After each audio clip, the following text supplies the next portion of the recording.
हरे कृष्णा.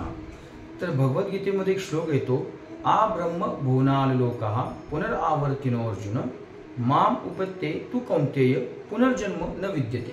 फार महत्वाचा श्लोक आहे. भगवान सांगतात त्याच्यामध्ये की हे अर्जुना, अगदी ब्रह्मलोकापासून ते अगदी पाताळ लोकापर्यंत तुम्ही जर बघाल तर प्रत्येक ठिकाणी दुःख आहे. प्रत्येक ठिकाणी जन्म मृत्यूचा फेरा सतत सतत सतत चालू आहे.